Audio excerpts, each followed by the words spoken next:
بسم اللہ الرحمن الرحیم۔ السلام علیکم۔ مجاہد رحمۃ اللہ علیہ فرماتے ہیں کہ ایک نیک بزرگ تھے جنہوں نے اپنے زمانے کے نبی سے عہد و پیمان کیے اور ان پر قائم رہے، قوم میں عدل و انصاف کیا کرتے تھے۔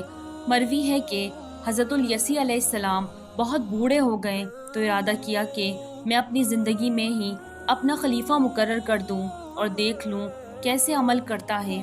چنانچہ لوگوں کو جمع کیا اور کہا کہ 3 باتیں جو شخص منظور کرے میں اسے خلافت سونپتا ہوں۔ دن بھر روزے سے رہے، رات بھر کی عادت کرے اور کبھی بھی غصہ نہ ہو۔ کوئی اور تو کھڑا نہ ہوا۔ ایک شخص جسے لوگ بہت ہلکے درجے کا سمجھتے تھے کھڑا ہوا اور کہنے لگا میں اس شرط کو پورا کر دوں گا۔ آپ علیہ السلام نے پوچھا کیا تو دنوں کو روزے سے رہے گا اور راتوں کو تہجد پڑھتا رہے گا اور کسی پر غصہ نہ کرے گا؟ اس نے کہا ہاں۔ حضرت الیسی علیہ السلام نے فرمایا اچھا اب کل صحیح۔ دوسرے روز بھی آپ نے اسی طرح مجلس عام میں سوال کیا لیکن اس شخص کے علاوہ اور کوئی کھڑا نہ ہوا، چنانچہ انہی کو خلیفہ بنا دیا گیا۔ اب شیطان نے چھوٹے چھوٹے شیاطین کو اس بزرگ کو بہکانے کے لیے بھیجنا شروع کر دیا مگر کسی کی کچھ نہ چلی۔ ابلیس خود چلا۔ دوپہر کو کیلولیہ کے لیے آپ علیہ السلام لیٹے ہی تھے کہ خبیث نے کنڈیاں شروع کر دی۔ آپ علیہ السلام نے دریافت فرمایا کہ تو کون ہے؟ اس نے کہنا شروع کیا کہ میں ایک مظلوم ہوں، فریادی ہوں، میری قوم مجھے ستا رہی ہے، میرے ساتھ اس نے یہ کیا۔ اب جو لمبا قصہ سنانا شروع کیا تو کسی طرح ختم ہی نہیں کرتا۔ نیند کا سارا وقت اس میں چلا گیا اور حضرت ذوالکفل علیہ السلام دن رات میں بس اسی وقت ذرا سی دیر کے لیے سوتے تھے۔ آپ علیہ السلام نے فرمایا اچھا شام کو آنا، میں تمہارے ساتھ انصاف کروں گا۔ اب شام کو جب آپ علیہ السلام فیصلے کرنے کے لیے ہر طرف اسے دیکھتے لیکن ان کا کہیں نہیں پتا، یہاں تک کہ خود جا کر ادھر ادھر بھی تلاش کیا مگر اسے نہ پایا۔ دوسری صبح کو بھی وہ نہ آیا۔ پھر جہاں آپ علیہ السلام دوپہر کو 2 گھڑی آرام کرنے کے ارادے سے لیٹے تو یہ خبیث آ گیا اور دروازہ ٹھوکنے لگا۔ آپ علیہ السلام نے کھلوا دیا، فرمانے لگے میں نے تو تم سے شام کو کہا تھا، میں منتظر رہا لیکن تم نہ آئے۔ وہ کہنے لگا حضرت کیا بتلاؤں؟ جب میں نے آپ علیہ السلام کی طرف آنے کا ارادہ کیا تو وہ کہنے لگے تم نہ جاؤ، ہم تمہارا حق ادا کر دیتے ہیں۔ میں رک گیا، پھر انہوں نے اب انکار کر دیا۔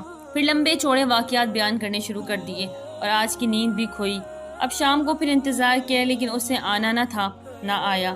تیسرے دن آپ علیہ السلام نے آدمی مقرر کیا کہ دیکھو کوئی آدمی دروازے پر نہ آنے پائے، ہمارے نیند کی میری حالت غیر ہو رہی ہے۔ آپ علیہ السلام ابھی لیٹے ہی تھے کہ وہ مردود پھر آ گیا۔ چوکیدار نے اسے روکا، یہ ایک طاق میں سے اندر گھس گیا اور اندر سے دروازہ کھٹکھٹانا شروع کیا۔ آپ علیہ السلام نے اٹھ کر پہرے دار سے کہا میں نے تمہیں ہدایت کر دی تھی، پھر بھی اسے دروازے پر آنے سے نہیں روکا؟ اس نے کہا نہیں، میری طرف سے کوئی نہیں آیا۔ اب جو غور سے دیکھا تو دروازے کو بند پایا اور اس شخص کو اندر موجود پایا۔ آپ پہچان گئے کہ یہ شیطان ہے۔ اس وقت شیطان نے کہا اے اللہ کے ولی، میں تجھ سے ہارا، نہ تو نے رات کا قیام ترک کیا، نہ تو اس نوکر پر ایسے موقع پر غصہ کیا، بس خدا نے ان کا نام ذوالکفل رکھا اس لیے کہ جن باتوں کا انہوں نے کفالت لی تھی انہیں پورا کر دیا۔ مالک بن انس رضی اللہ تعالی عنہ سے مروی ہے کہ علی بن الحسین علیہ السلام دن رات میں 1000 رکعت نماز بجا لاتے تھے حتیٰ کہ دنیا سے رخصت ہوئے، چنانچہ آپ علیہ السلام کو زین العابدین کہا جاتا ہے۔ ابن عبد ربہ رضی اللہ عنہ لکھتے ہیں کہ علی بن الحسین علیہ السلام جب نماز کے لیے تیاری کرتے تو ایک لرزہ آپ علیہ السلام کے وجود پر طاری ہو جاتا تھا۔ آپ سے سبب پوچھا گیا تو فرمایا وائے ہو تم پر، کیا تم جانتے ہو کہ میں اب کس ذات کے سامنے جا کر کھڑا ہونے والا ہوں، کس کے ساتھ راز و نیاز کرنے جا رہا ہوں؟ مالک بن انس رضی اللہ عنہ سے مروی ہے علی بن الحسین نے احرام باندھا اور لبیک اللہم لبیک پڑھ لیا تو آپ پر غشی طاری ہوئی اور گھوڑے کے ذہن سے فرش زمین پر آ رہے۔ ابو حمزہ سمالی سے مروی ہے کہ علی بن الحسین علیہ السلام راتوں کو اشیاء خورندوش اپنے کندھوں پر رکھ کر اندھیرے میں خفیہ طور پر غربا اور مساکین کو پہنچا دیتے تھے اور فرمایا کرتے تھے جو صدقہ اندھیرے میں دیا جائے وہ غضب کی آنکھ کو بجھا دیتا ہے۔ محمد بن اسحاق فرماتے ہیں کچھ لوگ مدینہ منورہ کے نواح میں زندگی بسر کرتے تھے اور انہیں معلوم نہ تھا کہ ان کے اخراجات کہاں سے پورے کیے جاتے ہیں۔ علی بن الحسین علیہ السلام کی وفات کے ساتھ ہی انہیں راتوں کو ملنے والی غذائی امداد کا سلسلہ منتقل ہوا۔ راتوں کو روٹی کے تھیلے اپنے پشت پر رکھ دیتے تھے اور محتاجوں کے گھروں کا رخ کرتے تھے اور کہتے تھے رازداری میں صدقہ غضب پروردگار کی آنکھ کو بجھا دیتا ہے۔ ان تھیلوں کو لادنے کی وجہ سے آپ کی پیٹھ پر نشان پڑ گئے تھے، اور جب آپ علیہ السلام کا وصال ہوا تو آپ علیہ السلام کو غسل دیتے ہوئے وہ نشانات آپ علیہ السلام کے بدن پر دیکھے گئے۔ ابن سعد رضی اللہ تعالیٰ عنہ سے روایت ہے، جب کوئی محتاج آپ علیہ السلام کے پاس حاضر ہوتا تو آپ علیہ السلام فرماتے، صدقہ سائل تک پہنچنے سے پہلے اللہ تک پہنچ جاتا ہے۔ ایک سال آپ علیہ السلام نے حج کا ارادہ کیا تو آپ علیہ السلام کی بہن حضرت سیدہ سکینہ بنت الحسین علیہ السلام نے 1000 درہم کا سفر خرچ تیار کیا، اور جب آپ علیہ السلام حرا کے مقام پر پہنچے تو وہ سفر خرچ آپ کی خدمت میں پیش کیا گیا، اور امام زین العابدین علیہ السلام نے وہ محتاجوں کے درمیان بانٹ دیا۔ غلاموں کے ساتھ آپ کا طرز سلوک بہت اچھا تھا۔ امام زین العابدین علیہ السلام کے تمام تر اقدامات دینی پہلوؤں کے ساتھ سیاسی پہلوؤں کے حامل بھی ہوتے تھے، اور انہی اہم اقدامات میں سے ایک غلاموں کی طرف خاص توجہ سے عبارت رہا۔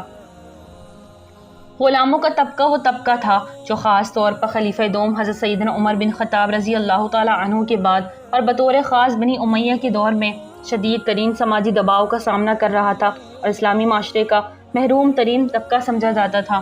امام زین العابدین علیہ السلام نے امیر المؤمنین سیدنا علیہ السلام کی طرح اپنے خالص اسلامی طرز عمل کے ذریعے عراق کے بعض موالی کو اپنی طرح متوجہ کیا اور اپنے گرویدہ بنا لیا، اور معاشرے کے اس طبقے کی سماجی حیثیت کو بہتر بنانے کی کوشش کی۔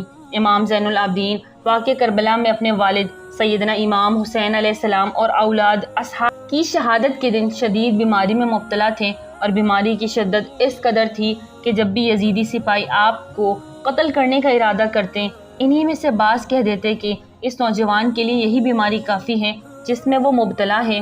عاشورہ سنہ 61 کے بعد جب لشکری یزید نے اہل بیت کو اسیر کر کے کوفہ میں منتقل کیا تو ان میں سے حضرت زینب سلام اللہ علیہ کے علاوہ امام زین العابدین نے بھی اپنے خطبوں کے ذریعے حقائق واضح کیے اور حالات کی تشریح کی، اور اپنا تعارف کراتے ہوئے یزید کی گماشتوں کے جرائم کو تشت از بام کر دیا اور اہل کوفہ کو ملامت کی۔ امام زین العابدین نے کوفیوں سے خطاب کرنے کے بعد ابن زیاد کی مجلس میں بھی موقع پا کر چند مختصر جملوں کے ذریعے اس مجلس کے حاضرین کو متاثر کیا۔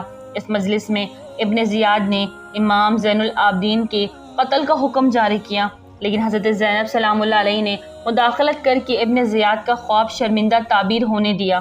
اس کے بعد جب یزیدی لشکر اہل بیت علیہ السلام کو خارجی اسیروں کے عنوان سے شام لے گیا تو بھی امام سجاد علیہ السلام اپنے خطبوں کے ذریعے امویوں کا حقیقی چہرہ بے نقاب کرنے کی کامیاب کوشش کی۔ اسیران آل رسول کو پہلی باری مجلس یزید میں لے جایا گیا تو امام سجاد علیہ السلام کے ہاتھ بندھے ہوئے تھے۔ امام زین العابدین نے یزید سے مخاطب ہو کر فرمایا، تجھے خدا کی قسم دلاتا ہوں، تو کیا سمجھتا ہے اگر رسول اللہ صلی اللہ علیہ وسلم ہمیں اس حال میں دیکھے؟ یزید نے حکم دیا کہ اسیروں کے ہاتھ پاؤں سے رسیاں کھول دی جائیں۔ حضرت سیدنا امام زین العابدین نے واقعہ کربلا کے بعد 34 سال باقی حیات رہیں، اور اس دوران آپ علیہ السلام نے شہدائے کربلا کی یاد تازہ رکھنے کی کوشش کی۔ پانی پیتے وقت والد کو یاد کرتے تھے، امام حسین علیہ السلام کے مصائب پر گریہ کرتے اور آنسو بہاتے تھے۔ ایک روایت کے ضمن میں امام جعفر صادق سے منقول ہے کہ امام زین العابدین نے تقریباً 40 سال تک اپنے والد کے لیے گریہ کیا، جبکہ دنوں کو روزہ رکھتے اور راتوں کو نماز عبادت میں مصروف رہتے۔ افطار کے وقت جب آپ علیہ السلام کا خادم کھانا اور پانی لا کر عرض کرتا کہ آئیے اور کھانا کھائیے تو آپ علیہ السلام فرمایا کرتے، فرزند رسول اللہ صلی اللہ علیہ وسلم بھوکے مارے گئے، فرزند رسول پیاسے مارے گئے، اور یہی بات مسلسل دہراتے رہتے اور گریہ کرتے حتیٰ کہ آپ علیہ السلام کے اشک آپ علیہ السلام کے آب و غذا گھل مل جاتے۔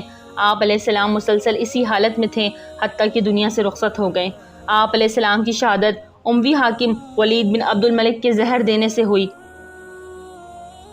95 ہجری قمری، بعض نے 94، 92، 93 قمری اور شہادت کی مشہور تاریخ 18 محرم بروز ہفتہ لکھی گئی ہے۔ بعض نے 14 ربیع الاول بدھ بھی ذکر کیا ہے۔ شہادت کے وقت عمر مبارک مشہور 57 سال اور 59 سال 4 مہینے اور کچھ دن بھی مذکور ہے۔ آپ علیہ السلام نے حضرت علی، امام حسین مجتبی علیہ السلام اور امام حسین کی حیات اور ادوار امامت کا ادراک کیا ہے، اور معاویہ کی طرف سے عراق اور دوسرے علاقوں کے آل رسول کو تنگ کرنے اور ان پر دباؤ بڑھانے کی سازشوں کا مشاہدہ کرتے رہے۔ امام زین العابدین سن 9495 ہجری میں اس زہر کے ذریعے جام شہادت نوش کر گئے جو ولید بن عبد الملک کے حکم پر انہیں کھلایا گیا تھا۔ آپ علیہ السلام کو جنت البقیع میں چچا امام حسن مجتبی علیہ السلام کے پہلو میں دفن کر دیا گیا۔ جس طرح آپ علیہ السلام کی جائے پیدائش مدینہ منورہ کے متعلق کسی نے اختلاف نہیں کیا، اسی طرح مقام دفن مدینہ منورہ ہونے کے متعلق کسی نے اختلاف نہیں کیا۔ ناظرین، ویڈیو اچھی لگے تو لائک کریں، چینل کو سبسکرائب کریں اور دعا میں یاد رکھیں۔ السلام علیکم۔